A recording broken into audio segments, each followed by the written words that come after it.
వ్యక్తి అంటే సుదర్శన్ రెడ్డి గారు. సైనిక స్కూల్గా మార్చి ఆయన వాళ్ళ భార్య స్వప్న గారు వీళ్ళిద్దరూ కలిసి, సత్యవతి రాథోడ్ గారు అప్పుడు గిరిజన శాఖ మంత్రులు, ఆమె సమక్షంలో వాళ్ళ కొడుకును 25% ఏదైతే ఓపెన్ కోటా ఉంటుందో ఆ కోటాలో భాగంగా వాళ్ళ కొడుకును కూడా అశోక్ నగర్ సైనిక్ స్కూల్లో చేర్పించాడు. ప్రభుత్వ సైనిక్ స్కూల్లో చేర్పించిన గొప్ప మరి ఆదర్శప్రాయుడు పెద్ది సుదర్శన్ రెడ్డి గారు.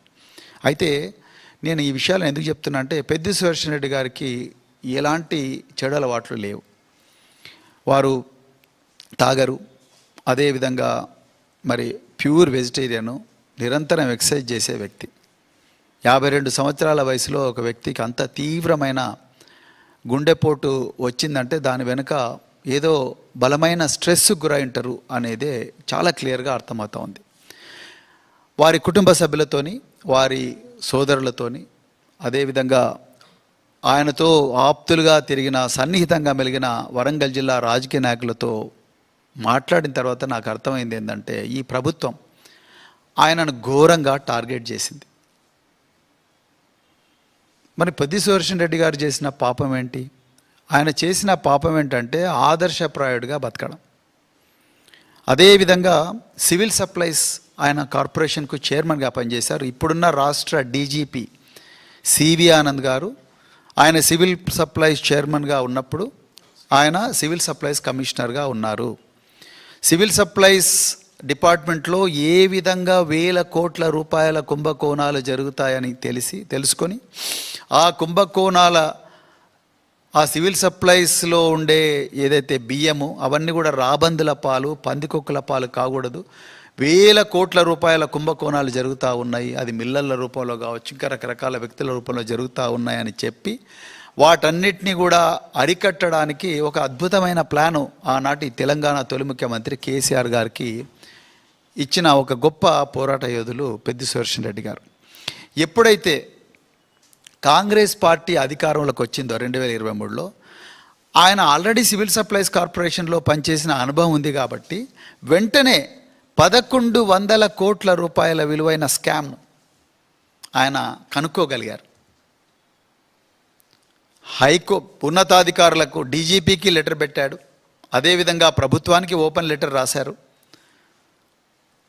అదేవిధంగా ఈ తెలంగాణ భవన్ నుంచి కూడా మీడియా ద్వారా ప్రజలందరికీ కూడా ఈ స్కామ్ ఏ విధంగా జరిగిందో వివరించారు. తర్వాత ఎన్ఫోర్స్మెంట్ డైరెక్టరేట్ కూడా కంప్లైంట్ చేశారు. తర్వాత హైకోర్టులో కూడా పబ్లిక్ ఇంట్రెస్ట్ లిటిగేషన్ వేశారు. సుప్రీంకోర్టులో కూడా ఈ కేసు నడుస్తుంది. 1100 కోట్ల రూపాయల తెలంగాణ ఆస్తిని కాంగ్రెసు నాయకులు పందికొక్కుల్లాగా దోచుకున్నారు. 1 కిలో బియ్యం కూడా ఒక మిల్లు నుండి గోడౌన్కు రాకుండానే, ఒక మిల్లు నుండి ఇంకొక మిల్లుకు పోకుండానే 1100 కోట్ల రూపాయలు ఒక్కటే దెబ్బన కాంగ్రెస్ నాయకులు వాళ్ళ జోబుల్లో వేసుకున్నారు అనే ఒక ఒళ్ళు గగురు పొడిచే సత్యాన్ని పెద్ది సుదర్శన్ రెడ్డి గారు బయటపెట్టారు. ఇది మొదటి విషయం. ఇక రెండో విషయం, స్కూల్ ఎడ్యుకేషన్ డిపార్ట్మెంట్లో 17,000 రూపాయల విలువైన బంకర్ బెడ్ను 33,000 రూపాయలకు కొని, తద్వారా వచ్చిన 100 కోట్ల రూపాయలను కాంగ్రెస్ నాయకులు బడా కాంట్రాక్టర్ల ద్వారా వాళ్ళ జోబుల్లో వేసుకొని వాటిని మూటల్లోకి పెట్టి మూటలను ఢిల్లీకి తరలిస్తున్నారు అన్న విషయం మీద కూడా వారు వీరోచితంగా పోరాడారు. ఇంకా రకరకాల కుంభకోణాల మీద పోరాడేవారు. ఆయనకు రకరకాల సమాచారాలు వస్తున్నవి. మాతో కూడా చాలాసార్లు ఈ కుంభకోణాల మీద ఆయన చేస్తున్న పోరాటం గురించి పంచుకున్నారు.